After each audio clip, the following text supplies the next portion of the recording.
நண்பர்களுக்கு வணக்கம். நான் உங்கள் இம்மானுவேல். நேற்றைய தினம் வங்கக்கடல் பகுதிகளில் நிலவி வந்த அந்த சுழற்சியானது நாம் எதிர்பார்த்திருந்ததைப் போலவே வடக்கு ஆந்திராவை ஒட்டியிருக்கக்கூடிய தெற்கு ஒடிசாவின் கடலோர பகுதிகளின் வழியாக உள்ளே ஊடுருவி தற்பொழுது நிலப்பகுதிகளுக்குள்ளாக நீடித்து கொண்டிருக்கிறது. அது மட்டுமல்லாது அது மிக வேகமாக நகர்ந்து வருவதை நம்மால் தெள்ளத் தெளிவாக பார்க்க முடிகிறது. இப்போ லாஸ்ட் ஒரு 6 ஹவர்ஸில் அதனுடைய மூமெண்ட்டை நம்ம ப்ரெடிக்ட் பண்ணும்போது, இல்லை ஜட்ஜ் பண்ணும்போது, இல்லை பார்க்கும்போது, இல்லை உற்று நோக்கும்போது, எப்படி வேணாலும் நம்ம எடுத்துக்கலாம். அதில் ஒரு ஸ்பீடு இருக்கிறத நம்மளால் பார்க்க முடியுது. அதனால தான் நெக்ஸ்ட் 24 ஹவர்ஸ்க்குள்ளாகவே அது மகாராஷ்டிரா மாநிலத்தை எட்டி விடுவதற்கான வாய்ப்புகள் இருக்குது. அதன் பிறகு அது மேலும் நகர்ந்து 29ஆம் தேதிகளின் வாக்கில் மகாராஷ்டிர மாநில கடலோர பகுதிகளை கடந்து அரபிக்கடல் பகுதிகளை அடையும். அதுவும் பார்த்தீங்கன்னாக்கா இந்த குஜராத் மற்றும் மகாராஷ்டிரம் இதற்கு இடைப்பட்ட கடல் பகுதிகள் இருக்கு இல்லையா, அந்த பகுதிகளை அது எட்டலாம். அந்த மாதிரியான ஒரு நிலை இருக்கிறது. அதனால குஜராத் மற்றும் மகாராஷ்டிரா மாநிலத்தில் கனத்த மழைக்கெல்லாம் 29 அல்லது 28ஆம் தேதிகளில் வாய்ப்புகள் மிக மிக அதிகம். அதன் பின்னர் பார்த்தீங்கன்னா அது குஜராத் மாநிலத்திற்குள்ளாகவும் ஊடுருவ வாய்ப்புகள் இருக்கு. இதற்குள்ளாக இன்னொரு சுழற்சி பார்த்தீங்கன்னாக்கா வங்கக்கடல் பகுதிகளில் உருவாகிடும். அப்போ அந்த சுழற்சி உருவாகுது அப்படிங்கும் போது அதனாலேயே மேற்கு திசை காற்று தீவிரம் பெறும். அதனால தான் தென்மேற்கு பருவக்காற்று அடுத்து வரக்கூடிய நாட்களில் தீவிரமடைந்திருக்கும் அப்படிங்கிற மாதிரி சொல்கிறோம்.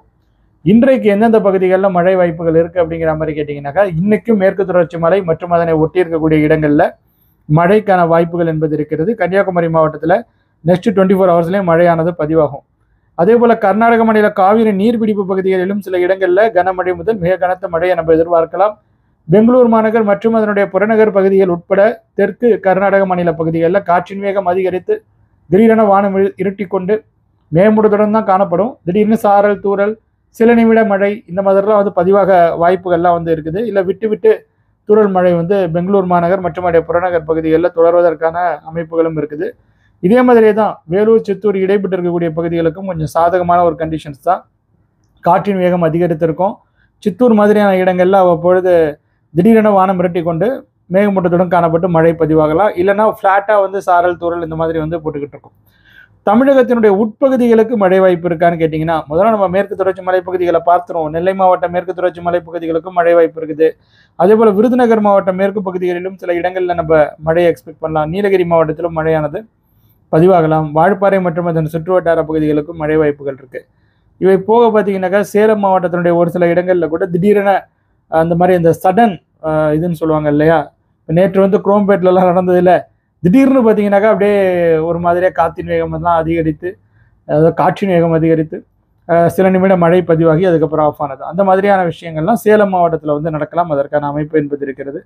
அதே போல் நாகை மாவட்டத்தின் சில இடங்களிலும் அந்த மாதிரியான அந்த விஷயங்கள்லாம் அரங்கேறுவதற்கான வாய்ப்புகள் இருக்குது.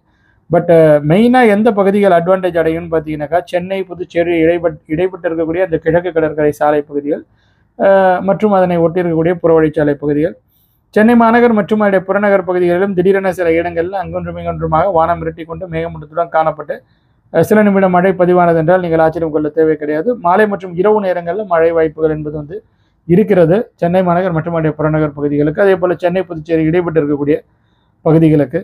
ஸோ மற்றபடி பார்த்தீங்கன்னாக்கா, நாளைக்கு அந்த சுழற்சி மகாராஷ்டிரா மாநிலத்தில் நிலவி மும்பை மாநகர் மற்றும் அதனுடைய புறநகர் பகுதிகள் உட்பட மும்பை, அகமதாபாத் இடைப்பட்டு இருக்கக்கூடிய பகுதிகளில் கனத்த மழை பொழிவை ஏற்படுத்தி, அதன் பின்னர் பார்த்தீங்கன்னாக்கா 29ஆம் தேதி வாக்கில் அது கடல் பகுதிகளை அடைந்து அப்பையும் பார்த்தீங்கன்னாக்கா குஜராத் மாநிலத்தில் அது கனமழை பொழிவை தான் ஏற்படுத்த போகுது.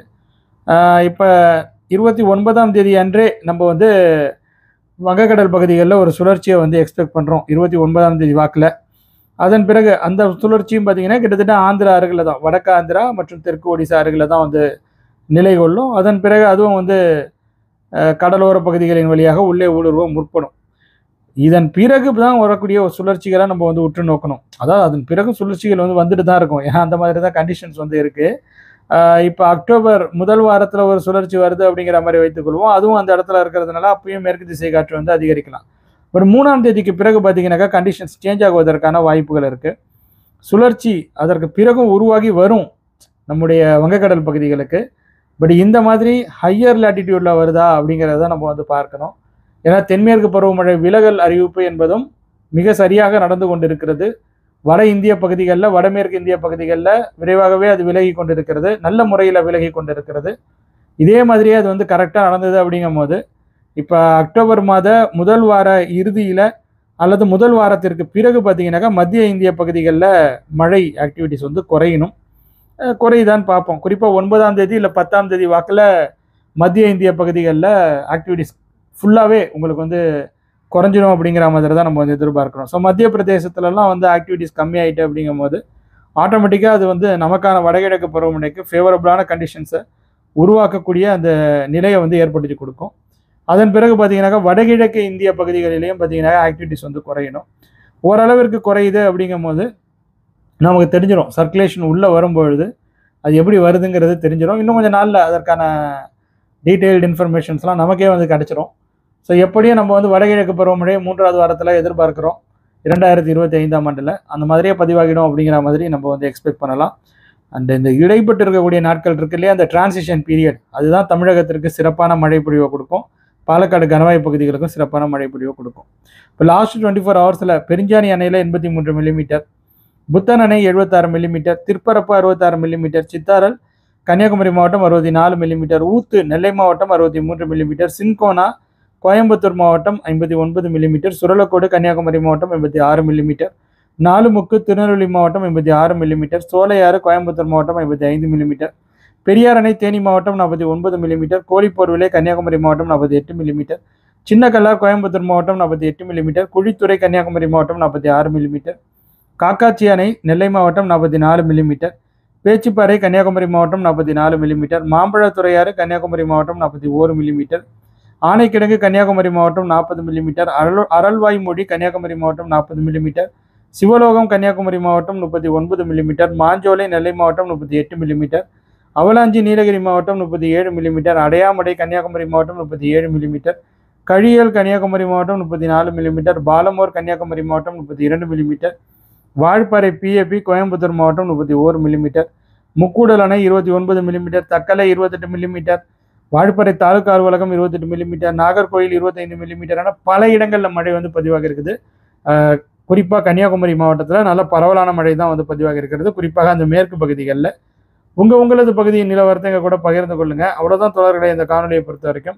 இந்த காணொலி உங்களுக்கு பயனுள்ள வகையில் அமைந்திருக்கும் அப்படிங்கிற மாதிரி நான் உறுதியாகவே நம்புகிறேன். உங்களுக்கு இந்த காணொலி பயனுள்ளதாக அமைந்திருக்கு அப்படிங்கிற மாதிரி தோணுச்சுன்னா நீங்கள் இந்த வீடியோவை லைக் செய்து கொள்ளுங்கள், உங்கள் நண்பர்களுடன் பகிர்ந்து கொண்டு ஷேர் செய்து கொள்ளுங்கள்.